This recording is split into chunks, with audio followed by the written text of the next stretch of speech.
Good morning, good afternoon, good evening, and welcome along to episode 115 of the Sofamanager Scottish Football Podcast. And on this week's show, we are focusing mainly on the Scottish Premiership season review. It's now mainly concluded. We do have two more fixtures, technically speaking, in the form of Livingston and Ross County in the playoffs, which we'll touch on.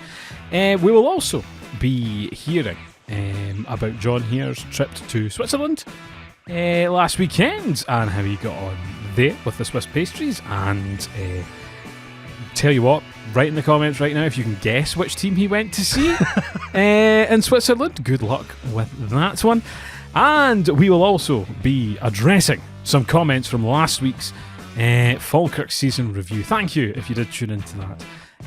A mainly positive response on the whole. No, it wasn't. The mainly positive response on the whole. There's lots of likes and things and subscribes, but we'll be nice and balanced with our feedback there. So, joining myself, Paul, neutral, man of no great opinions, again, we'll address, it is the king of controversy himself, the highness of hot takes. Hello, John. I really thought you were going to go with Jovial John. No, not Jovial John anymore. But again, I have been amazed at how much YouTube latches onto the whole like hot takes controversy things. And it's like, I shouldn't be surprised. Like, if you look up your feed, it's nothing but hot takes and controversy all the time, is it? So that's true. That's how you get the clicks. So we've done well. We've finally hit gold. Okay, well, not to the intention, but we will see how we go. Anyway, if you do like this episode, please like and subscribe on whichever platform you're on. We are available on YouTube and any good podcasting platform, and are reachable on social media, mainly on places like Instagram. So anyway, let's get straight on with things, shall we? Indeed. To the comments section. Woohoo. Shall we? I must say, we'll start with the positives. We had someone write in, James Jenkins 807, talking about the amazing job that Jamie Swinney, Falkirk CEO, has done last season. I would agree with that entirely. Turning things around. And again, I think I said in the episode how much it must have taken for John McGlynn to turn things around, in terms of the atmosphere of the place. But yes, definitely CEO to it as well. You sent me a tweet from him this week, actually. That Falkirk had the highest expected goals this season, so we're lacking how clinical they were, perhaps. Ah, yes. Now we'll get to that comment. Okay, we'll talk about that in a minute. So, thank you, James, for your comments. The other ones were mainly focused on your take. Now, again, I feel bad because I didn't really watch many Falkirk games last season. On Gary Whelan, not Gary Whelan. Our man Gary Oliver. Is Gary Whelan, was he the Hearts player? It was a Glenn Whelan. Glenn Whelan. Glenn Whelan. Yep. Okay. Gary Oliver. Sorry, I know what I'm talking about. And what was his name again? Well, there was a few. So I've been hammered for Gary Oliver. Unjustifiably so. Okay. But anyway, I'll take that on the chin. You weren't a big fan of Gary Oliver, and the contrary argument that I've seen is that every time he played, Falkirk won.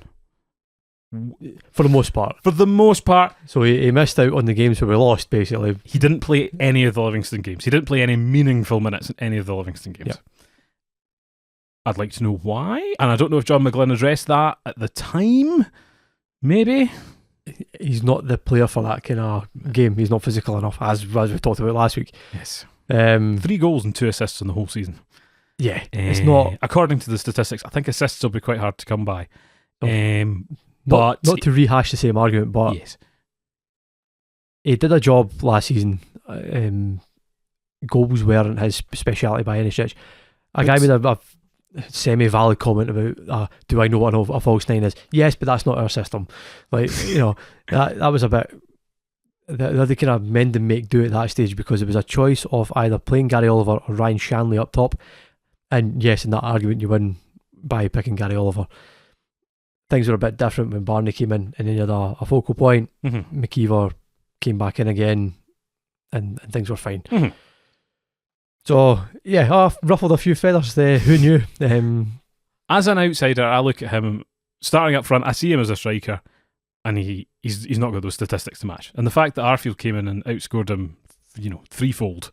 Yeah, in half a season. A false nine should still be scoring goals and assists. Yes. Anyway, So yes, thank you for the Falkirk Football Club watching things like that. Interestingly, I've seen some comments floating around of the possibility of Brian Graham, who may leave Partick Thistle, which is what he said at the end of that playoff game if he doesn't get the manager's job. And again, I think I've heard Dougie Imrie's name in with that. I don't know if that's something that they've officially acknowledged. Again, I was just reading the comments section of the Partick Thistle, so that might be an interesting... I mean, he was 37, but you know... No. Yeah, that's a fair point. I mean, I think he will hang around for the season at Falkirk, Gary Oliver. Yes, well, he's contracted. Why wouldn't you? But we'll see what happens. I mean, it's all been bookmarked, so... Indeed. We'll see how the season goes. We'll get to that in our season preview, no doubt, further down the line. Yeah, I mean, I can't remember if I said it in the podcast, despite only being a fortnight ago, about whether it's potentially like a coaching capacity as much as it is a playing capacity. Mm-hmm. There's that possibility in there as well. There's other few comments in there as well I'd like to address. Okay. One being the Keelan Adams comment about him potentially going out on loan. I say that because he was beginning to kind of fall off over the last kind of third of the season. Okay. Again, we shall see what happens. I don't think he'll go out on loan immediately. I think I said that. It'll be whether other players come in. That's where that'll go. And Nicky Hogarth, I actually seen someone comment today that he should have been called up to the Scotland squad for the June friendlies. Okay. That's a bit of a stretch. A bit of a stretch. Like a big stretch. The Stretch Armstrong stretch. Yeah. The problem is, I think especially when you're the goalie for the top team in the league, it's kind of hard to know fully where you're at. Mm-hmm. It is an easier job being the goalkeeper for the top team in the league. Yeah, 100%. He will be tested big time in the Premiership. It will be a different story. Yeah. I don't want him to have that pressure on him. Mm-hmm. Going into it, we talked about it. What age is he now? He's only 22. I was going to say he's a younger he's guy. A very young goalkeeper. I probably should know that off the top of my head because I should be doing my research. He's a really young guy, and that's actually he's had experience in the lower leagues, so that's where it's at. As you say, it's a title-winning team, kind of carrying him through. He's had shaky moments. He's had some great moments. I mean, he certainly won us points in certain games. Yes. Could have cost us big time in others. That's about what happens to goalkeepers. That's what happens for young goalkeepers. That's what I'm trying to say. We need to get someone experienced in to take that pressure off him and maybe give him the opportunity to have another season playing regular football because he needs it. He's a young goalkeeper. Exactly. He has all the potential, but there's a risk there. Yeah, absolutely. And we can't take that risk on it next season. That's the fundamental part. Okay. Fair play. Yeah. All nicely addressed. And again, we're open to hear these things. There's no one opinion that's correct. Well. Anyway. He's 23. Which so 22, 23. And I've always said, like, when the bigger teams went down, when Hearts went down, for example, I thought they had a brilliant chance to bring a young goalkeeper in. Mm-hmm. They didn't, and they've taken these Xander Diamond and Craig Gordon, forward, which, they're great goalkeepers, but yeah, again, we're kind of a chance to do something good. I kind of mentioned earlier about sort of someone mentioning Nicky Hogarth for the Scotland squad. Steve Clark made the same kind of comment, and it alludes to the Hearts element. Is certainly from a holistic Scottish football perspective, we have relied far too much on Craig Gordon and then previously David Marshall and Alan McGregor. Yeah, that we haven't really been able to afford any kind of younger Scottish goalkeepers to come through at Hearts because it's been Craig Gordon who has usurped Xander Clark. Mm-hmm. He's usurped, is it Jack Hamilton, I think, is their third choice goalkeeper. These are potentially guys, if Xander Clark had more game time playing at a higher profile at Hearts, would he have developed a little bit more? Maybe that's a frustration coming in. Likewise, McCrory, when he was at Rangers, I'm sure McGregor was in at the same time. And these kind of things, you obviously enjoy the calibre of goalkeeper that you had at the time, but at the same rate, from a national team point of view, we're maybe going to start to suffer for that. Yeah, definitely. So we'll see what happens. It's going to be an interesting summer for Falkirk. Sean Mackey on a 1-year deal though. I saw that. Yeah. Well, it's interesting. Well, season preview. We'll get into it in a season preview. Yeah. We've done Falkirk to death. The Premiership season ended last weekend. So let's go over that. Shall we? Celtic are our champions, John. Shock. I know. What did you make of their season? I think it's been a good season for them, particularly if they win the Scottish Cup. When they win the Scottish Cup, John. When they win it. He's a funny guy. By how many goals? Big Aberdeen fan over here. So it's... if you're Celtic at the moment and the gap between them and Rangers over a season, well, we come to that in a little bit. Mm-hmm. That's bog standard, expected, win the treble. What kind of makes it a good season for them, I think, is the performances in Europe have been much better. Mm-hmm.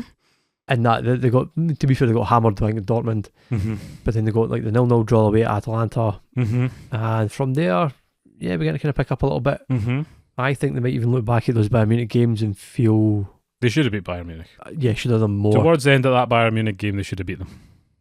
And it was a very unfortunate goal that did sink them in the end. Yeah, absolutely. And Bayern Munich, particularly in Europe, have kind of, they struggled their way through it. They eventually got kind of found out by Inter Milan, I think it was. So I think if you're of a Celtic persuasion, you're going, this has been a good season. It's been a comfortable season for the most part. A lot of them kind of say the game against Falkirk in the League Cup is one of the best games they've had, which probably speaks volumes about the rest of the season. See, it's as you were for them, I suppose. I mean, they're cruising. Like there's nothing really that wakes them up in the Premiership or domestically, really, for that matter.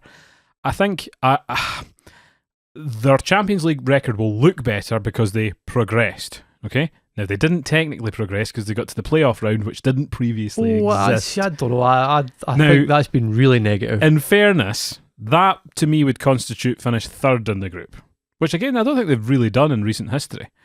No, I think they mainly finished fourth because they never really dropped into the Europa League, did they? They did once, I think. That must have been a few years back.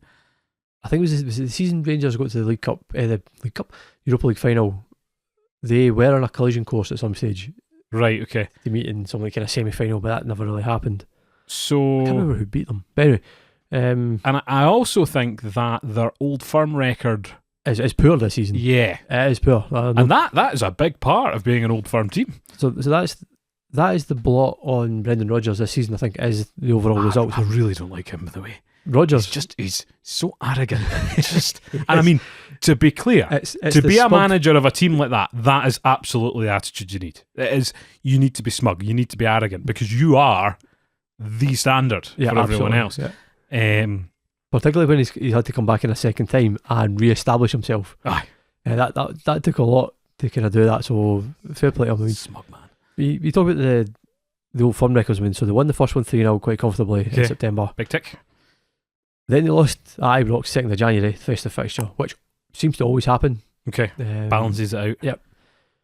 They narrowly beat Rangers in the League Cup final. That was on penalties. And then they've had the 1-1 draw at Ibrox again in the post-split fixtures. For a Rangers persuasion, you're going, in one-off games, we're there. We can do it. Yep. It's the consistency is the difference. Rangers don't have the consistency over the season when they will do silly things against like Queen's Park in the Scottish Cup. They'll do insane things against like Hibs get beat. It's a really bad run there for a while, didn't they? Like, it was like the 7 straight defeats at home or something like that, or failed to win the 7, which was like a club record now. Was that quote going around the blue seats of Ibrox because everyone had packed up and gone? This is it. So I think that's something for Celtic to be wary of next season. Is that's certainly an area of improvement. I think there's probably some tidying up to do in that squad as well. Casper's probably at the end of his career. Is Sinisalo the goalkeeper to take it on? Probably is. But then you've got guys like James Forrest. He must be coming to the end now, surely. Scored another goal but to keep his record going. I mean, I watched kind of fleetingly the last game against St Mirren. We'll talk about St Mirren at the time, but it took someone like James Forrest to kind of come on and spark that into life. Yeah. Guys like Nicholas Kuhn have kind of fallen off a cliff. I can't really understand why. I haven't been impressed by Arne Engels in any of the games I've seen him, which, to be fair, isn't all that many, but nevertheless, it's a sample size that you kind of think, you spent, £11 million on this guy. He's no better than Luke McCowan in the games that I've seen. So there is question marks there, but they're kind of brushed aside because they're so consistent and eventually grinding out results. So good season for Celtic, but then we can talk about Rangers now. Rangers, yes. Get that out of the road. Now, it's interesting because I would usually go here and like slate someone like Cyril Dessers, for example. Like, oh man, miss him. He's actually scored quite a few goals. He's scored loads of goals. I don't realise that. He's missed even more, but he's scored loads of goals. I know, but like, you know, and I suppose as the Rangers striker, you're going to do that. But to be honest, see that last Old Firm game they watched. I admit I've not really kept up with Scottish football that much this season, but there's an awful lot of guys I had no clue who they were. So there's been a lot of chopping and changing to that squad. And the management now, which I think is going to change again. Well, Barry Ferguson's definitely out, so it's a running between, allegedly, Stephen Gerrard and, holy crap, his name's Russell Martin. All right. Former Southampton manager. He got sacked, well, I don't know, Martin's, February. When I've heard him speak about football, he's got a philosophy, you know. I mean, he'd done really, really well for Southampton in the Championship, playing really good football. Yeah. English Championship. I think he was at Swansea before that, and I think he again good brand of football. I think Milton Keynes was his starting. I know them. Not a big fan of the MK Dons. Okay. I know you've got loads of kits, but that's they'll need to be traded in for Wolfsburg kits now. That'd be an interesting choice. Again, they just need someone to right the ship and get more consistent because they haven't been in a good position to challenge Celtic really at all this season. Beyond one-off games, you're absolutely correct. Yeah. Like I say, it's a lack of consistency. It's a lack of. It feels like a lack of concentration, or a lack of physicality as well.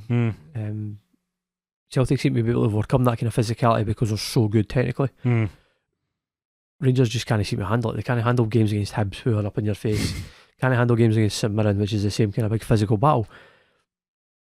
And it's a strange thing. It's difficult to really kind of understand the psyche of it all. Yeah. As to why they don't have that consistency. Is it a management thing? Like, was Clement not very good at kind of management, at kind of motivating guys for what is basically run-of-the-mill games? But still did very, very well in Europe. Still does really well in Europe. Better than Celtic, you might argue.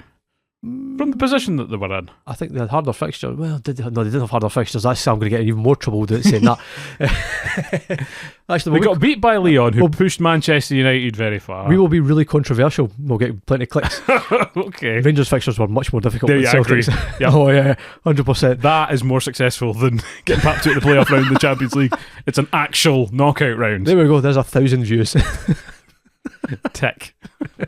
You're going to clip that out for social media too, so I'm going to have to use it. We're going to get done for that. That's a bad one. How do you recover? So, it's going to take them a few. I don't think next season we're going to see them up alongside Celtic, but if they make some good decisions, I think the year after. If they get the recruitment right in the summer, I think they will be. I genuinely think they will challenge. I'll make a point when we come on to a team later. It's not that hard. Is this point Aberdeen? Yes. Nah. But we have a few more positions to go. Wouldn't have said that in January. No, I know. Again, we'll get there. So Rangers, think, it is a massively disappointing season, both. Yes. Obviously, domestically. But they've kept the light on with good Europa League performances. I think so. I think, to be fair, that's probably saved it from being a complete and utter implosion. Yeah. And protests and whatever else. I think that's just about kept them above water. Yes. And probably Barry coming in as well, being a Rangers man, they'll struggle to properly criticise. I think the Rangers man's thing's gone now, isn't it? You know, these it's not a mentality you're ever going to have again. I don't think it's just gone. Well, I don't know. We'll see. We'll see the bit of recruitment. I think that'll be the driving factor. Third place, Hibernian Football Club. The Hibby Jibbies. Lofty heights. Who's seen that coming? Well, nobody. Nobody. I mean, the tail end of the season, their form was utterly tremendous, and absolutely they're very deserving of their third place positioning. I know I saw a league table of since Aberdeen ended their run to now, Aberdeen would have finished bottom. That's relegation form. And I think Hearts and Hibs were third and fourth, which is interesting. Yeah, as well. Again, we'll get to them a wee bit later. I'm very happy for them. I think that I'm a big fan of David Gray, loyal servant to the club, and things really seem to have started working for him. Yeah, absolutely. I mean, I think Falkirk and Hibs and historically have had their kind of big game moments against each other. So it's difficult to say, congratulations to Hibs. Not for quite a long time, John. I know. Still at 4-3, still sticks in the throat. The Scottish Cup game. That was your fault. That was your capitulation, son. I can't go over it. To be fair, they've had a really good season. Like I say, it's a sliding doors moment, that 3-3 game against against Aberdeen at Easter yeah. Road. Like, that will forever be the kind of game. It's almost like that kind of 6-6 game with Motherwell Hibs that will be forever remembered as like a big moment in Scottish football. I think Hibs done really well, or the Hibs board held their nerve to keep David Gray and allowed them to find a formation that worked. I think a lot of people, pundit wise, have kind of said that it's maybe not the formation he wants to play or his kind of coaching would want to have, but he stumbled upon something that works for him, and he's ran with it. I think he's done really well. The two Cadden brothers playing either side out in the wings, been absolutely amazing. I think particularly Nicky Cadden is unfortunate not to be in some of these Scotland squads, particularly for the friendlies. I mean, we're basically lacking a good winger that can put in a cross. Right. I think he would have been ideal for us going into certainly for the friendlies, just to see what happens. There's no harm. Well, particularly when Grant Hanley's still getting a call up, there is room in the squad for just somebody else to kind of come in. I know. But one of your young strikers, is it Kieran Dowie? Okay. He's been called up. I don't think he's been massively prolific this season, but he's a young guy kind of coming through. It'll be interesting to see if he maybe gets some minutes or how that's going to kind of work. He's scored quite a few goals for the under-21s, so it's nice to see someone take that step up. He was at Wraith, I think, when he was like 16, 17-year-old making his breakthrough, so he's certainly got sort of plenty of game time. Be quite excited to see him actually against Iceland and Liechtenstein. Maybe it could be one for the future, who knows? Who knows? Who's that banter player they have that's totally up and down? Rocky Bashiri. Big Rocky. Rocky Bashiri, what a name. Shall we talk about the goal that was over the line but not over the line? What was that? Against Rangers over the weekend. Is it worth talking about? Because it has been done to death. I honestly don't understand anymore. Like, it was over the line. It was over, yeah, 100%. I think it was definitely over the line. Now, does it matter? Well, not like as a standalone game, no. But as a principle, yes, it does. I don't know. Like, I mean, if you're using VAR, I don't know. I don't know how they can say it's inconclusive when you can actually see the ball hit the side of the net. I think that or are they trying to say their camera angles are rubbish. Let's face it. Like 100%. And that's the problem we have with making offside decisions as well. Is we have a budget version of the system. Oh yeah. Which is fine. I don't think that we can afford any more of it. Yeah, when we have the VAR, you would order off a sheen. Like, yeah, but the shadow to that ball, to me. Now again, I don't have the angle of the sun at that particular time. What way was the wind blowing? And I suppose, is that the thing that, I'm looking at it, it looks in, but can I conclusively say, with a gun to my head, yes? Well, the officials have obviously said no. It's inconclusive. Then the linesman there needs to do a better job. No, needs to do a better job. I don't care. Actually, no. This is what I said to you in the message the other day. We need super VAR. Nothing should happen without any camera on it at any time. And if you do something without the camera on, it should be repeated. And matches should be stopped for 15 minutes at a time to review decisions. Can you imagine? Oh, well, let's not joke about it. It's a potential idea there. How do you think they'll get on in Europe? Terribly. Again, we'll talk about that when we get to Hearts. Ideal. Indeed. Dundee United. Fourth place. After coming straight up from the Championship. Well, benchmark's been set. I was thinking this. I was very doomy and gloomy about Falkirk in terms of, they're coming straight down. But don't be negative. I know. And trust me, if Dundee United have gone and done this, what's to say that Falkirk couldn't go and do the same? Probably 4 times the budget, but anyway, we're not talking about them. We're talking about Dundee United. Jim Goodwin just boggles my mind. Yeah, one club he's terrible at. One club he's brilliant. I genuinely thought he was going to get sacked over the summer. Yeah, there was talk of that. He was going to lose his job. He relegated them in the first place, which he was sort of later in. There's not much he could do about that. It was almost a foregone conclusion. Yes, he has a difficult Championship campaign last season. Wraith pushed him really quite hard. They kind of got the kind of 2 results. But they played on Wraith at the end of the season, 3rd or 4th last game, and got the result. But as you say, there was talk of I'm kind of getting the bullet, or he was coming into the season with a lot of pressure on him. He's just hit the ground running. It's just Well, yeah, we'll just cruise up the league, no problem. Some Dalby score goals. Well, I think they have a pretty good team behind them. It's decent. Like it looks good. Which, again, great for them. They've not been at these heights for a long, long time. I feel like they've kind of kept themselves to themselves this season as well. They've not not went through a kind of banter phase. No, and they've not done an Aberdeen or a Hibs and gone on a massive run that would alert teams to it and start making them set up differently against you. Actually, their top 6 record wasn't great. I think they'd lost pretty much every game on the bounce before they played Aberdeen. They were lucky in that Aberdeen has pretty much also done the same, apart from beating Hibs, which was the only one that really. Anyway, we'll get to that as well. So, yeah, I think they'll be very excited about that. There will be the chance of more European football. Don't do an Alkmaar, please. We can't go through that kind of embarrassment again. Is that who Kilmarnock got last year? That was who beat Dundee United 9-0, 7-0, 7 I think it was. Who does Kilmarnock get last year? Because they were in this position last year. Copenhagen. Did they get hammered off of Copenhagen? No, it was it was 2-0 away. They got beat. And I can't remember what the result was. Starting ringing a bell now. It was very respectable. I think Brann knocked out St Mirren. Yes. Yeah, it was actually, yeah. But now that we've seen the likes of Bodo Glimt, get to the bloomins, was it semi-finals? Semi-finals, Europa League, absolutely. So yeah, good for them. I do think pitch invading for 4th place is tin pot.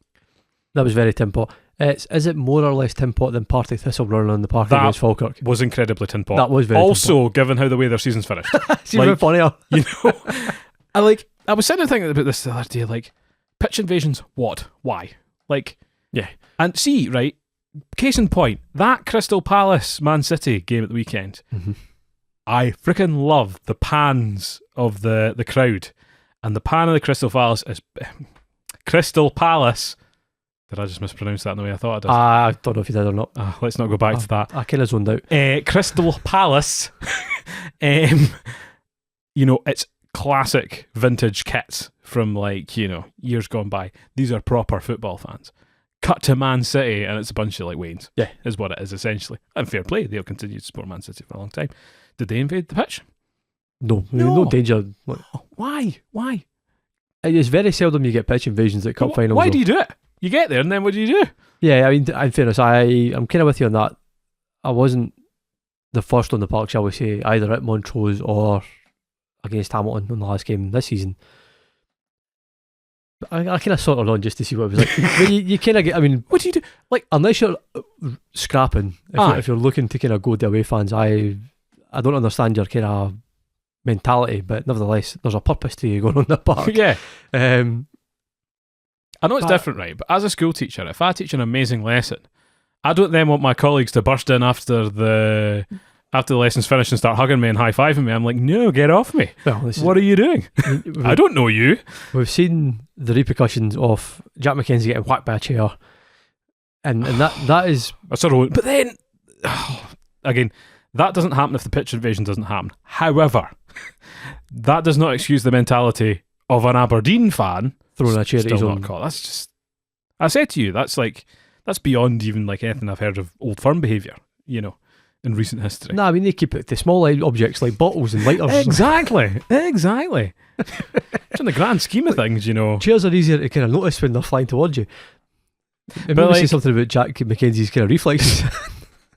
That's your other hot take, isn't it? Four! No, I'm kind of joking about a kind of really terrible situation. I mean, it was quite scary to see it. Particularly the videos of the wheelchair or wheeling them back across the tunnel. I thought that was incapable of walking. Or someone, forgive me, said it was quite a good throw. Yeah, as someone who at the ice hockey has to chuck a puck onto the ice, I can't get the puck very far. So heaven knows. If you're the sort of DCI looking at that case, you're just looking for a big burly guy. Probably. Just look for a good throwing arm and you'll find your culprit. Yeah, but again, it hasn't happened. There's not been a Scottish Cup final pitch invasion since Hibernian, And even before that, you go way back to the 80s, maybe 90s. At that time, though, there was kind of cages and whatever else. It's a different time. The only one... I looked up pitch invasions on Wikipedia. Because I was like, what other sport does this? Not many. Though there are a few. There are not many. Millwall did it at Wembley. I know. They're about the only ones I could find that have done it at the modern Wembley. I think it was in 2017. The only other examples I had were at college American football games. Yeah, they stormed the field and tried to take the goalpost down. Right. Well, apparently that was one act of mitigation, that they were trying to take the goalpost down to prevent any damage. And Aussie rules football. I just played in the big cricket ground. Could you be bloody knackered? Well, I think the point to that was that they just kind of let them on at the end of the game, just as a nice park, really. I mean, imagine being at that, having had about 15 pints of Fosters, Yeah. and running the entire length of a cricket field Yeah, I know. just to meet your hero. Like the only one I remember when I went to Le Mans 24 Hours, I did go on the track to watch the podium thing at the end, but they let you on the track for that. So it's slightly different. They do the same at Monza and things like that. Yeah, so. exactly. Yeah. So I'm not a fan. Again, write in your thoughts on pitch invasions. I think that could be an interesting debate. So yes, Dundee United, congratulations, huge bump from Championship. Aberdeen, Woohoo! Here we go. 5th. Yes. Now I'm an Aberdeen fan. Not a very good one, admittedly. But shall I give you my perspective on the season? Crack on. I was thinking about this the other day, in that I've very much fallen out of love with Scottish football this season and last season. And again, I'll talk more in the episode as to kind of why that is. But I've seen my team do quite a lot in my history with them. I've seen them beat Bayern Munich. Oh, no. Draw. There we go. With Bayern Munich. Did Celtic draw as well, or did they get beat? I'm testing my memory too much. That's something that Celtic can profess to. You'll never see that. I have seen them win a League Cup, right? So, yeah, seen them have European success. I've seen them have a domestic trophy, and let's face it, the reason that we support football teams is we want to see them win, and I think that's something that's lost in a lot of Scottish football because there's not a lot of opportunity for it, right? Okay. Fundamentally, that's why you support your team. You want to see them win. But that's a kind of... Okay, we'll get into the philosophical argument in a second. Anyway, if you're a logical thinking person, you support your football team because you want to see them win things, right? And the start of this season, I've always said it would not be that hard to go toe-to-toe with Rangers and Celtic. You don't need to beat them, you need to beat everyone else. Mm-hmm. And actually, there's a big middle ground between Hibernian in third and Rangers in second. That if a team could just, and that's what Hearts did years ago when they had the Romanov money. Yeah, was okay. they just slotted into that niche and were immediately very, very successful. So the start of this season was just unbelievably good. It got so good I nearly bought tickets, which I haven't seen an Aberdeen game since I watched Darvel in the blooming telly last year, in many seasons, and that was absolutely brilliant. And the fact was that they weren't barnstorming games. It was one or two goals, late goals here and there, exactly, but they were finishing things. And actually, I think that the Premiership is really close with those middle teams, and it just takes a little bit of luck one way or another, and they were getting that luck. And the mentality was going, they were believing themselves, they had a really good squad, a deep squad that you could rotate with, and then all the confidence went out the thing and the floor completely dropped it. Yes. Now, do you point that at the League Cup semi-final hammering? Do you point that at Papi Guy getting injured, which I think was he was a huge psychological player for them blow at the start of the season? Or did teams figure out Aberdeen and Jimmy Lean couldn't galvanise it? I think teams will set up against you differently. Mm-hmm. And again, once those chances stop going in, you get hit in the break, you don't know what to do, you don't know how to set up again. I think a lot of it was the players' confidence. I think mentality-wise, Aberdeen aren't great, and I think Celtic are the ones that really show that. Oh, I mean, Scottish football beyond Rangers and Celtic, and particularly Celtic this season and the last 20 years, it is a mentality thing. 100%. It's Aberdeen can you concentrate? Celtic. Yeah, but it's can you concentrate the whole season? Aye. And there's the challenge. That's the challenge, and as much about you have technical ability, do you have the mental ability to do it? I know. And that's maybe the difference between good players, good teams, and great teams and great players. Yeah. I do think I put it more on the players than I do the manager. Now, I know at the end of the season a lot of people weren't very happy with his tactical decisions. I think a lot of the signings are kind of not panning out anymore. It's a strange. He seems to be targeting obviously kind of sort of Nordic Scandinavian players. Well, there's an Australian coming in next year, but it is internationals, which I think you need for visa reasons anyway. More particularly now, I think that's the case. So they're obviously saying we can't find the talent here, we need to go further away, which is a shame because Aberdeen have always had quite a good youth system, but they never end up playing for them. They always get like it's kind of turfed out. Yeah, exactly. So, but better than last season. I think they finished 7th last season in the bottom 6. No Europe though. I think that's maybe helped. Yeah. From the well, we don't know yet, John. Oh, well, this season. Aye, yeah. Oh, definitely. Europe's a huge drain on any club. Like you see that with Hearts. Yeah, it's a cycle. Like Hibs will go through it next season. The Hibs will finish bottom 6. Aye. Oh, absolutely. Because it's impossible. Like to with the squad sizes that we have here, you're just going to be knackered. So, yes, hopefully, gains next season they find themselves on a more even keel. I can see them going backwards a wee bit though. So, I've only seen kind of bits and pieces of Aberdeen. They looked dreadful against Hearts in the cup semi-final. I mean that was just a generally poor That game. was Even them awful. going to Hearts went down to 10 men. Was Aberdeen? This is also what puts me off Scottish football is it can be a slog. Sports team might have 1 or 2 good games on it, but it's much like you say. There's no definable gap from 3rd down to maybe 10th. Super competitive. Particular season, it's the kind of classic blob. So I think it was the Terrace that kind of coined that. But they're right. It is a blob. I mean, if you Hibs, Dundee United, Aberdeen, they've had their ups and downs throughout the season. Aberdeen were saved, I suppose, in a lot of respects because of that massively amazing run. Yeah. At the start of the season, the wheels came off it massively. Somehow, still finish 4th. They won 4 games. But look how long it took for Rangers and stuff to catch them. Look how long it took for Hibs to catch them. It was a long time. It's a long. Yeah, you're absolutely right. When you look at kind of sort of moving like sort of St Mirren as well now, again, you feel like they're kind of on that kind of precipice of being a team that's going to just sit in that kind of blob as well now. But this may be like sort of different kind of optic of it. Is they're probably delighted. They will be delighted to be in the position they're in, finishing top 6 again. That's fantastic. Probably actually feeling a little bit unlucky not to get a European place out of this as well. I mean, they were doing all right. They beat Aberdeen.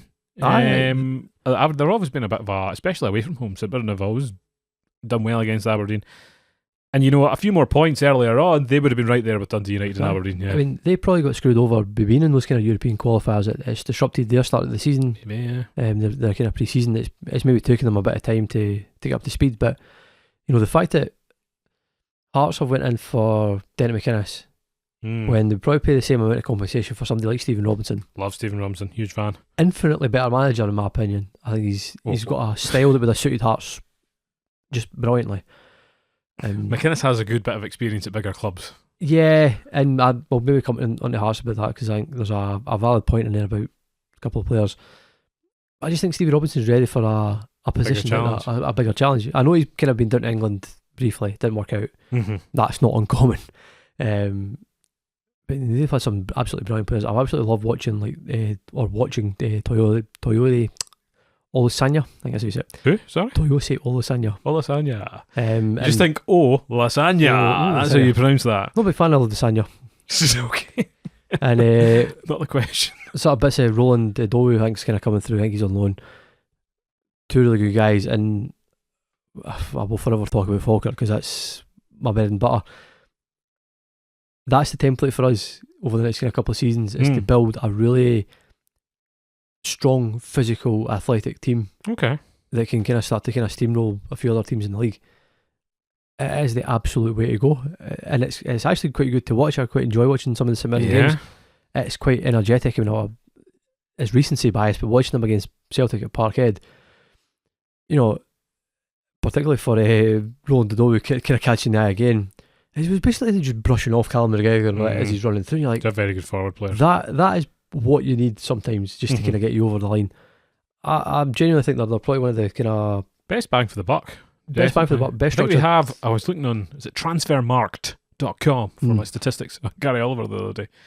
And I got into a bit of a hole, and they were showing you different squad values and things, and they had the third lowest squad value. Now take that at a pinch of salt, because obviously, that fluctuates. But yeah, they're probably the only ones in the top 6 here really punching above their weight, aren't they? A little bit. I mean, because we'd obviously expect Hearts to be in that position instead, but yeah.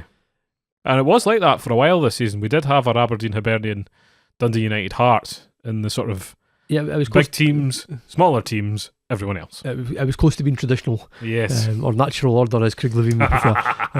Oh gosh, remember the good old days when you got the stuff like that, eh? Yeah, I mean, if you're a provincial club in Scotland, Mm-hmm. St Mirren 100% is your template right now. I agree with you. If I were Hearts, I would have gone for them. Yeah. But they didn't. And in 7th, we have Heart of Midlothian Football Club. Shambles. You think? Absolute shambles. They have had an awful season. The Europa League campaign was a total embarrassment. 100%. Not Europa League, Europa Conference League. It was disgraceful. I mean, you even to go to the last gasp and have a fantastic opportunity to make it to the knockout stages and fluff it. Totally. It was just, that's unforgivable. Yes, but, right, we don't have form. Any of our Scottish teams do not have form outside of the old firm for doing anything in the European leagues. I know, but this was the you're right. This was the opportunity you're right. to kind of buck the trend. They had infinite opportunities to go and do it against no very good teams, let's be honest. I mean, there was all much of a muchness in the Conference League beyond basically Chelsea and Real Betis. Mm-hmm. You know, what it was just, you're watching it going like, if this had been the Hearts of old, Christ, they would have been like flying through this competition. Oh, totally. Like, I mean, and that's what everyone expected. They expected it to come to the last fixture and to get something there, because that was their easiest one, and to not get something from that. But is that a comment on Scottish football teams are not very good? Well, see, I'm trying not to be that negative about it. I mean, you're talking about the national team and people try to wedge Liam Hogarth into it, right? He's probably not that far down the list of good Scottish goalkeepers. Yeah. He's not. You're not flicking through too many pages of the folder there. I will give you that. I mean, I think as Clark was saying, I think they're kind of and struggling. We can't find a right back, John. Oh, he's injured though. It's Aaron Hickey, but he's no, but like he's always injured. Or Nathan Patterson, who's had terrible injuries. Okay, there's two. You know, there you go. That's fine. It's not fine. Nathan Patterson's no any good either. I'll tell you what is concerning. If you really want to worry about it, who's going to play left back when Andy Robertson retires? But this, what do you think about that part? This is the point, Greg Taylor. But it would have to be.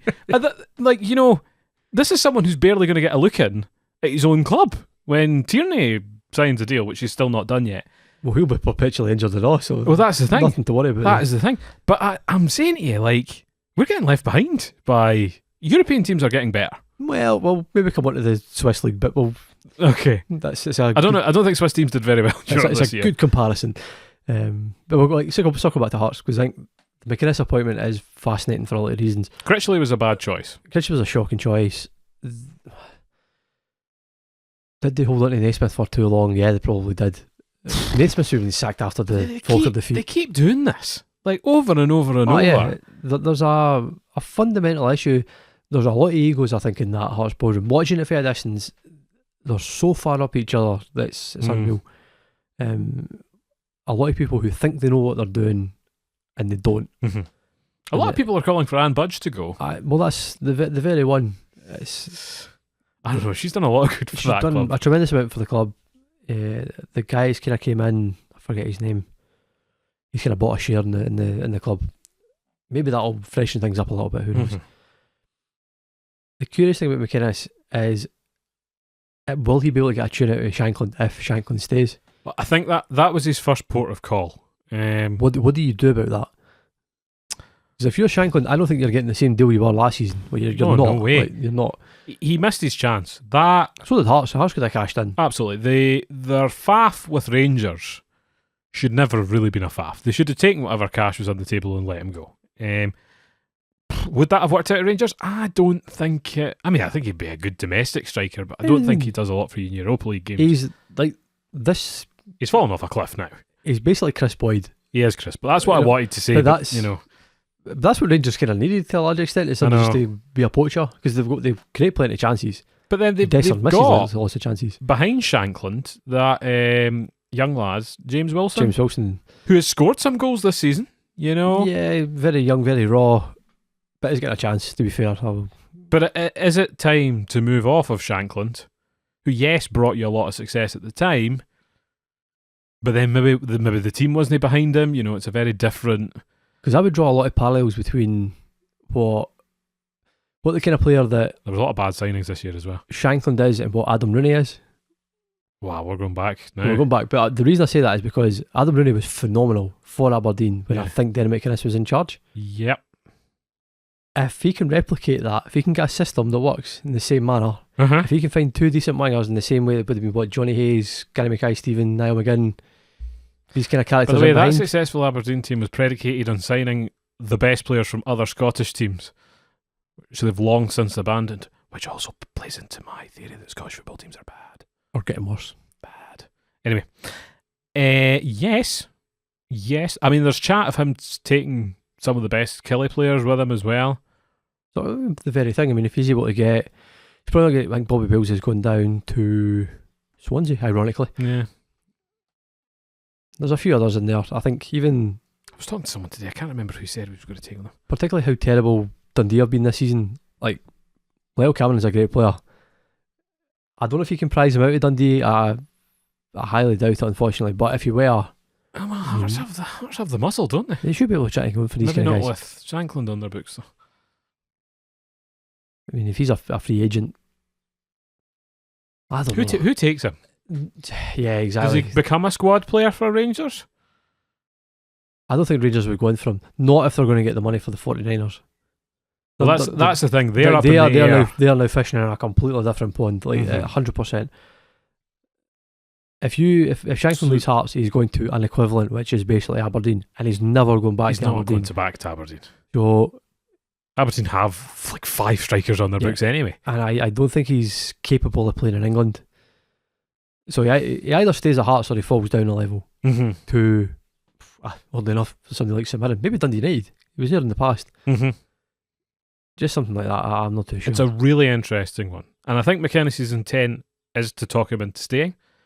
I think it would be wise. If you get one more season at him, yeah, fine. And he's a great finisher. Yeah. There's no doubt about that. So I'm saying, if you can build a team around him, so to speak, like what he managed to do for Adam Rooney. Yes.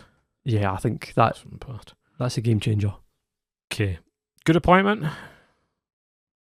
I still think Stephen Robinson was better, but it's not a terrible appointment. It's basically the Aberdeen job, though, isn't it? It's it's the equivalent. It's of the level that you're challenging to finish third. That is your remit. But that is what he did with Aberdeen season upon season upon season. And Kilmarnock, I think this season was probably a little bit more disappointing, but they did really well last season. They were another victim of Europe.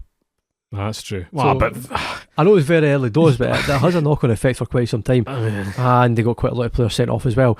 So and also, I think you're relying on some of the bigger teams floundering in the way they haven't this season.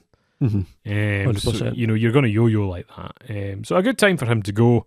An interesting job for him to take. I don't know why they didn't look or talk to Robinson, but maybe Robinson's quite happy. Who knows? He's been bounced about a few times. He's found a home. I'll have to tell what the kind of conversations have been. But we move on to Motherwell. They survived. Congratulations. Yeah. Move on to Kilmarnock. Well, one of the I don't know what they say about Motherwell. There's just nothing really happened. I think they were talking about Lennon Miller possibly leaving. Probably will. I mean, he'll go for 3 or 4 million down the road. He's just not. He's done everything he can. He's good. He's learned everything he can learn at Motherwell. Yeah, it's time for a new challenge. If he stays at Motherwell, he's going to go down the same route as Scott McKenna did, staying too long at Aberdeen and not developing. It's stagnating. It becomes a bit of an issue. We'll see. I know that one of the names in the ring for the Kilmarnock job was Stuart Kettlewell. Yeah, I can see that. Yeah, that's what I said as well. It's a fit. It's a good fit. Yeah, free agent. Apparently, he was getting abuse from the dugout, or a season ticket holder around the dugout. He asked that person to be moved, and the club said no. So that's why I left. That's why I left. Now, in fairness to him, right? Without knowing how visceral it was, that's. And the thing about that is, if they're not going to back me on this, what else are they not going to back me on as well? Yeah, because that's quite a fundamental thing. That's personal. So again, the abuse aside, I think it was also something to do with that. So Kilmarnock finished behind Motherwell then, did they? Mm-hmm. Yep, we've basically talked about them. Yeah, I know. Already. And So do I finish Dundee with 10th? so Just sacking Tony Dock? justified. Okay. Just yeah, it's all kind of. I think on balance, yeah, it's probably the right thing to do. He was beginning to look like really rattled Okay. as the season progressed. I think they really suffered badly with injuries through kind of November, December. Centre back, I mean, they had no fit centre backs whatsoever, Mhm. and form kind of tanked, and it took basically till the last kind of couple of games to recover. Okay. All thanks to Simon Murray, almost exclusively to Simon Murray. Love Simon Murray. Yep. Why the heck did he do that South African tour that cost him years of his career? Because he then he came back and had to work his way back up through Queen's Park. He certainly played for Falkirk. I mean, you could rhyme off a number of teams that Simon But Murray that played should for. never have happened. Like, it No, was he's- so bizarre. He's cost himself basically Scotland caps for doing that kind of thing. Potentially, yeah. He's never getting called up. He's too old, but I mean, no regrets in life, I suppose. But that is a regret. It's a huge regret. You made a daft move. You had to work your way back up through the lower leagues. I mean, I have visions of him. Definitely Queen's Park. Played for Hibs in the Championship. Played for Dundee United in the Championship. He was a championship specialist for a while. Dundee in the Championship. Dundee United in the Championship. Ross County, I think. I think Ross County was the one that took him to the Championship or the Prem. Premiership. Yeah, so He's the absolute definition of journeyman. So, when he came back from Bidvest, he went Queen's Park, Ross County, Dundee. So he Right. spent 2020 to 23 was at Queen's Park, though. 40 years. Yeah. And again, they would have been their ascendancy. It would have been good money, but not at a good level. Who was he before he went to South Africa? Hibernian. Dundee on loan in 2018, it also Right. says. So Aye, he's. I mean, he saved them. Fair play to the guy. they stay up. Interesting young team, I think. Are they? No? Have I made that up? Yeah, I think there's one or two kind of coming through. Again, I'm struggling for names, but is it Musa Dembele, Dembele? Sissoko. It's Sissoko, I think it is actually. Sissoko. Midfielder, good player. Oh, it's Mo Salah. Sorry, Christ almighty. That was an absolute brain fart there. Christ almighty, that was terrible. Okay, we don't know anything about Dundee. We're moving on. No, to be fair, like, so he's quite a good midfielder. I like I say, Lyle Cameron's a really good midfielder as well. Why did I know that name? He's a lot older than I thought he was. Is he? Yeah, which is a bit of a shame. But he's certainly a kind of talisman for them. 22. They'll have Luke Graham coming back on loan. He's not Peterhead on loan. Might I have seen him? And Montrose on loan as well. I've got a feeling I've seen him before. Oh, every chance. I think I might have seen him when I'd watched for Stennismere. It'll be interesting to see whether they keep a hold of Luke Graham, because he came back for those 2 or 3 games when they were having that proper crisis at the kind of January window. Made a mistake in the Derby game, but it was immense for us. So That ruined his season as it well. ruined his season. Fuck Dundee. Cost us. Add United to that, and I'm fully on Like- board with that statement. Absolutely, like just robbed Luke Graham with a fantastic season. Furious about that. No, I'm only kidding. It was a funny one though. Needs must. I think. You either, well, but then, It is needs must at that stage. You had to. Tony had to do something. but then stick with him. There's no harm in it. Ross County. 11th again. Ole. So there was also massive controversy with these games as well. Mm-hmm. What- Never a penalty. Well, that's the thing. Like never in a million years So was that a penalty. what are we doing here? Like, It could very well cost somebody their position. Like, and my problem is, football's a game. At the end of the day, mistakes are going to happen, and referees are going to make mistakes as well. but with VAR is compounding that mistake. It's just, That's unforgivable. and this is one that everyone's looking at now. Would it have made a difference in the end? Potentially. Aye, well, psychologically in these games, Exactly. everything has an And effect. that's a like- huge decision. You're talking about St Johnstone, who are dreadful, like utterly dreadful. Okay, horrendous. I think we should probably spin this in terms of the playoff game. Oh, we can integrate that. Yeah, absolutely. Yeah, against Livingston, taking place Thursday night. Thursday, live on Sky, I think. Yeah, sounds about right. It's not in the BBC because it's a Premiership game, technically. Which is a bit of a shame because the BBC Scotland. Technically, the other games are Premiership games as well. Really? Yeah. That's a shame. Because it's the Premiership playoffs, but Sky Because it's don't care. all Championship games. Yeah.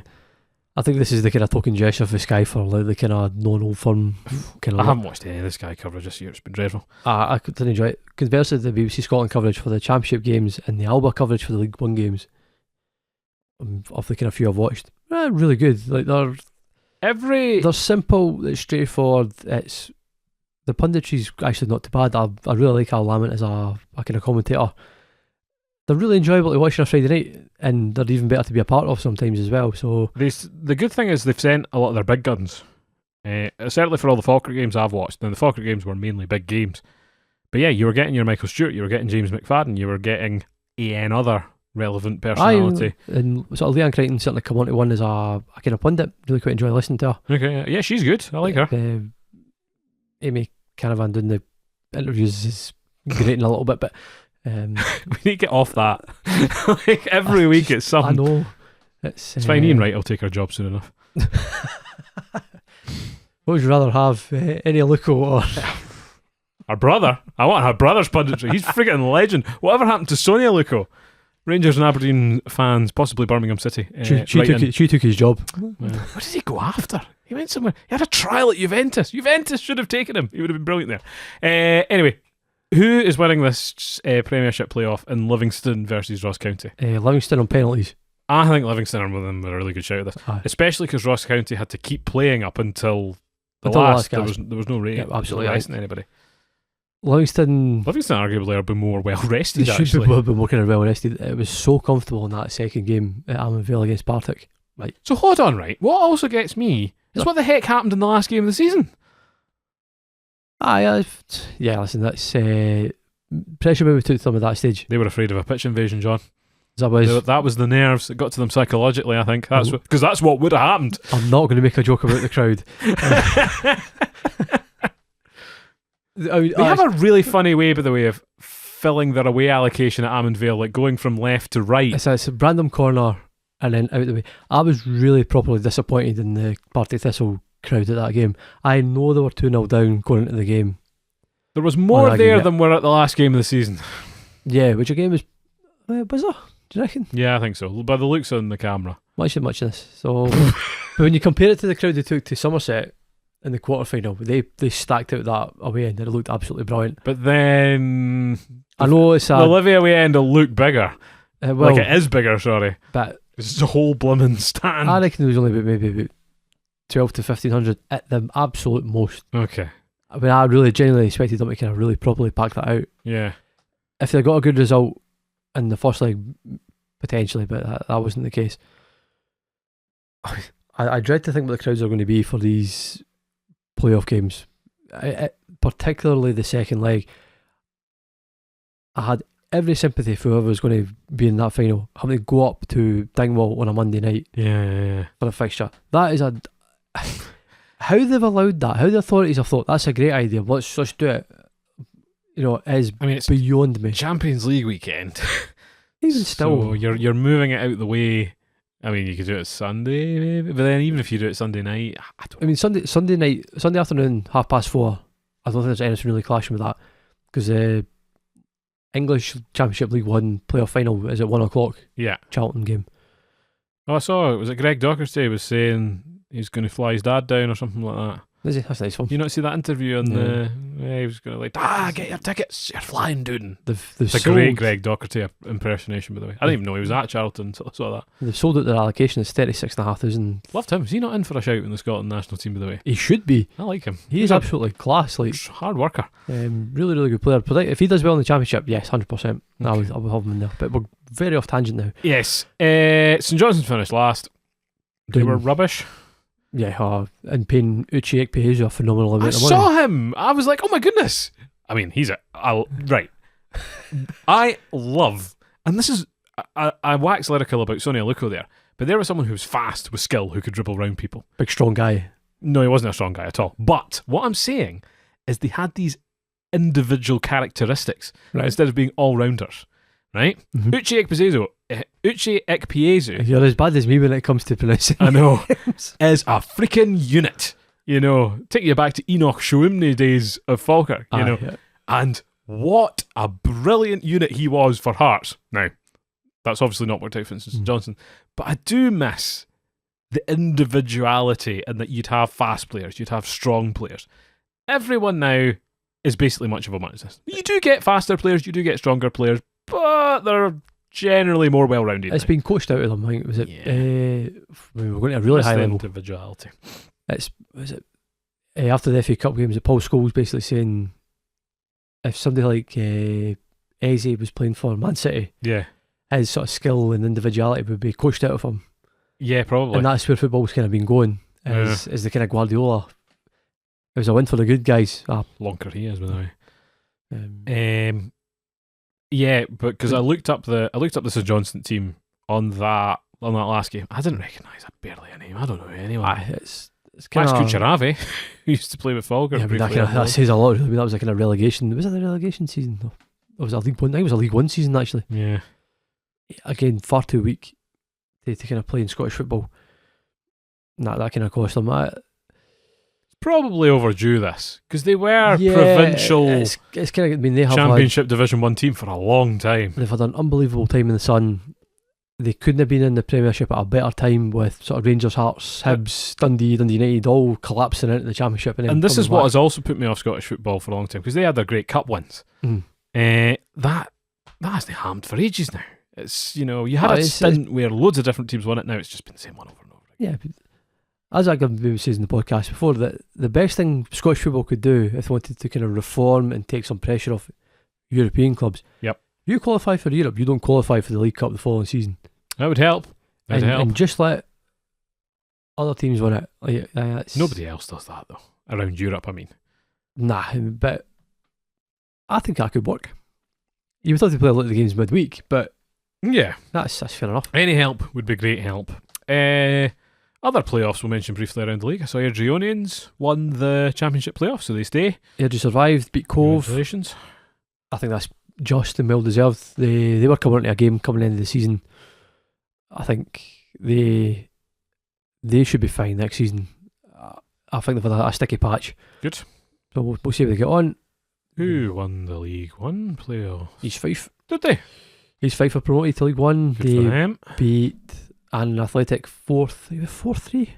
A lot of On these passed aggregate. me by. Like I didn't. I watched the game on BBC Alba. Again, really kind of entertaining, attritional football, but Aye. it was good. Good crowd. The weather helped. You watch these kind of games now. It's a and nice time of year to have these. it's ideal. You're thinking going like, that'd be really nice, just kind of standing out on the terraces at Annans Park. Be great fun, Gallagbank. And then who is coming up? It's East Kilbride. East Kilbride. I did Beat want your Boyrick. opinion on this, Oh, because the Falkirk played them early on the season, didn't they? so we played them. I think we played them in the Challenge Cup. Ran them hard. They The were Challenge Cup or the League Cup? they're behind, weren't they? It was on the telly. It wasn't the telly. Uh, I think they were 1-0 down, and then they sort of eased on the gas to 2-3-1 in the end. I think it was. it must have been the Challenge Cup. We've played them twice, I think, sort of recently. I am absolutely livid that I didn't go to the game though, Right. because it's absolutely it's decimated my stats. That sounds like a real proper anorak. Up until that moment, I only required Elgin to complete the 42. Oh, now the 42 has changed. Now the 42 has changed, and the real stipulation in this is every first visit has to be a Falkirk game. When they're in the 42, it doesn't really matter when they're looking out at it.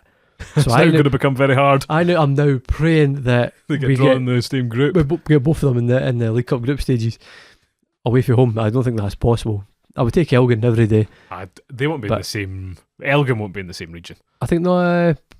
Well, that's a good point. If they do regionalise it, it'll be West and Southwest. East and Kilbride North could East. be, but not Elgin. But that was frustrating.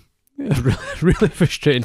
I'm not going to miss Bonnie Rig. I think it's a bit harsh to say. The pitch isn't up to scratch. I know they're trying their best to fix it. They do have a really good support, actually, home support. It's the finance behind them, I think, is probably what's let them down a little bit. Okay. Conversely, East Kilbride, plastic pitch.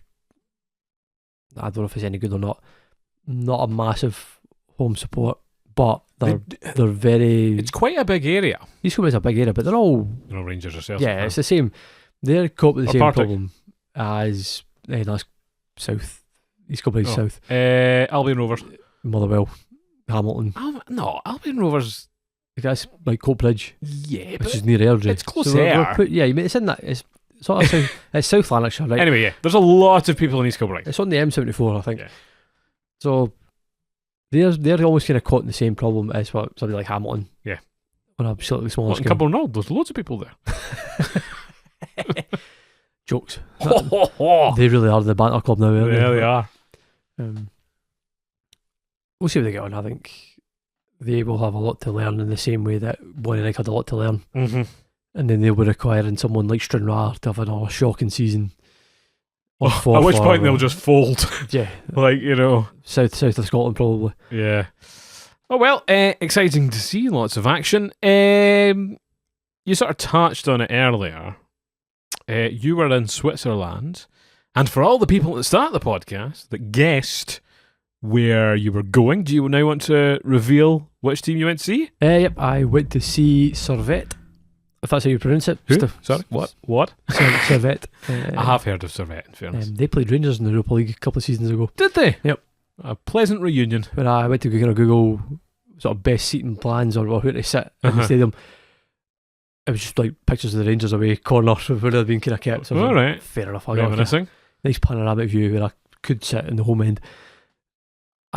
So we've kind of alluded to it. It's the comparison between Swiss football and Scottish football. It's muchness. Yeah. I thought it was. Who are they playing? They were playing the BSC Young Boys Bern. To give them their full name and not be clipped, just saying Young Boys. clipped. BSC. I did not know they were from Bern. Yep. Yeah, that's interesting. I think. Where does Servette play? So they're in Geneva. Geneva. If you've never been, I highly recommend it. It's honestly one of the most beautiful places I've ever been. Took a lot of pictures of the fountain. You were very impressed with the fountain. Tremendous. It is. Going to it was a lot like, beyond being on the lake and stuff like that, that was... What's the lake called? Lake Geneva. Oh, very, very convenient. Yes, they're kind of very imaginative in that kind of part of the world. Lake Zurich, Lake Geneva, yeah. So you have bits of kind of views looking up to kind of Mont Blanc and the Alps and stuff like that. Yeah. Really tremendous. Lovely place. Weather helped massively. I have burnt my forehead to the point where it's now like peeling. That wasn't a good move. That day at the touring cars where you simultaneously got burnt and drenched all on the same that day. seems to happen every time we go.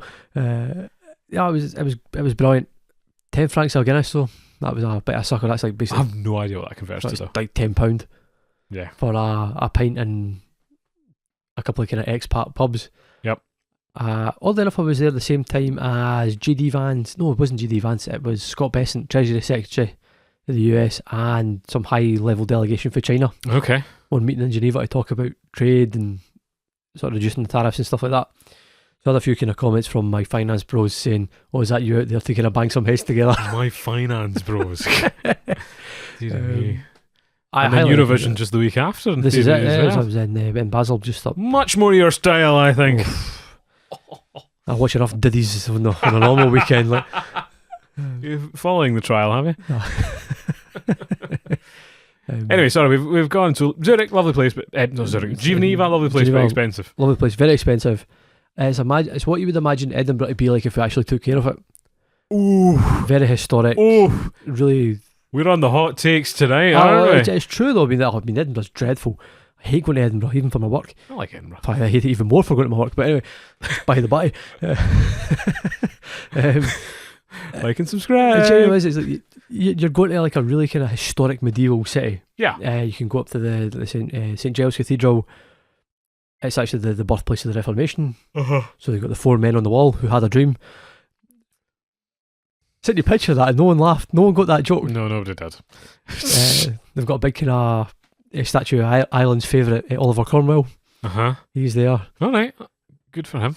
You know who Oliver Cromwell is. He was a writer, wasn't he? No. Was he not? He was if you have any Irish friends, ask them about Cromwell. Oliver Cromwell. Was he a government person? He was part of the sort of top. He was part of the kind of English Civil War. Oh, great. Yeah. English statesman, it says. So he was a statesman and lord. I'll let you Google that. Your own figures time. and prestigious. Right. Okay. Yeah. Football, John. What was it like? What a guy. Football wise, I found it to be a really enjoyable experience. The problem in the park wasn't that great. Mm-hmm. If I'm being kind of blunt about it. Shot corner, the game finished 0-0. We fly all that way for a 0-0. Bern scored 2 goals, scored after 2 minutes, chopped off for offside. It's very debatable whether it was offside. No VAR? So VAR chopped it off. They're trying to claim that one of the Bern attackers was sort of impeding the vision of the goalkeeper.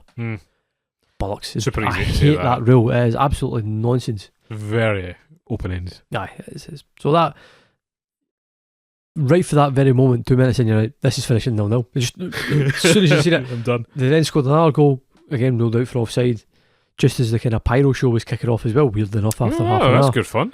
That was quite a spectacle. What I would say, Zurich fans, I believe, did get a lot of pyro into Harsh when they came there, by the way. that's what I mean, for a Swiss thing. a very kind of civilised society, allegedly, they do like their kind of pyrotechnics and singing and dancing and Good. all that fun So there was stuff. a good atmosphere. Really good atmosphere. What took me by surprise a little bit, I don't know if it should have. So Servette Stadium, Stade de Genève, holds something like 30,000 people, right? Looked at 30,000 seater. There was 11,000 at it, 11 and a half. Yep. And this is a game that was basically going to decide who's getting second place in the league, Right. which gets you kind of Champions League Okay. kind of automatic qualification. Wow. Yeah, so What? This is a really big game. You're saying these are two teams that are much of a muchness that would probably compare to like a top-end Premiership team, probably? So this is a lot like Aberdeen playing Hibs. For a European qualifier. Woo! Right. For a Champions League place? Yep. Nuts. So the stadium's lying over half empty for that kind of magnitude of game. Am I to guess that this is their national stadium? I don't think Switzerland have a. They just national go stadium. round. I think they go round. That's a curious one. It's not the biggest stadium. I think Bern is marginally bigger, or Basel might be marginally bigger. It's, like I say, they're all much of a muchness. Yeah. But I was surprised. Like, Huh? and then what really kind of took me is, I mean, like I say, the product in the park was not great. Quite slow paced, and there's a level of kind of tibbiness about it. All right, okay. A lot of slack passes, a lot of sort of being caught in possession. Again, if that was me in a Scottish football environment, I would be going absolutely off my nut. I'd be having a heart attack, just screaming and bawling. I mean, I pulled a muscle screaming at Brian Graham. I mean, that's the level of kind of like ferocity really, in our game. They couldn't care less. All They're right. all sitting back, just smoking and vaping and having a couple of beers, just A much just more casual thing. just enjoying it, just enjoying the game. Not a bad attitude to have, per se. Yeah, but it was like, Just different. your team's crap and you're letting them get away with it. I couldn't. I'm really struggling to wrap my head around that. Yeah. It's a Scottish psyche. It's the difference between Scottish football fans Yes. and Swiss football and their sort of style of play. Their ultras were fantastic. You know, lots of noise right through the game, despite it being a not very good game. Mm-hmm.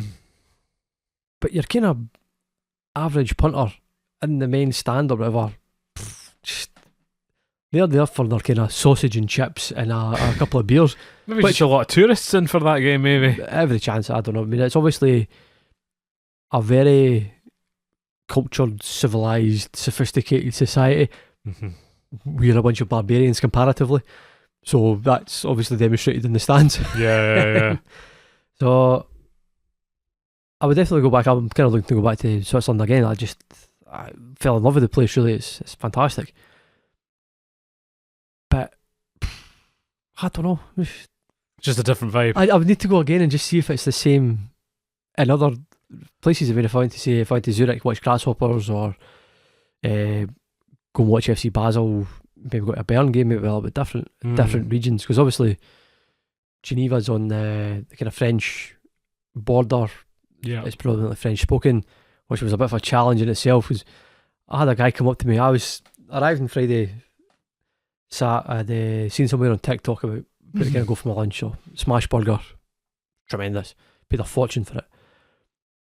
I was sitting at the lake, just minding my own business, and a guy walked past me and he said something to me in French, basically, where did you get that looks amazing, where did you get it? And I'm kind of looking, I'm like in this kind of glaikit, touristy look going, parlez-vous anglais? And he's like, oh, where did you get your burger? He was American. Yeah.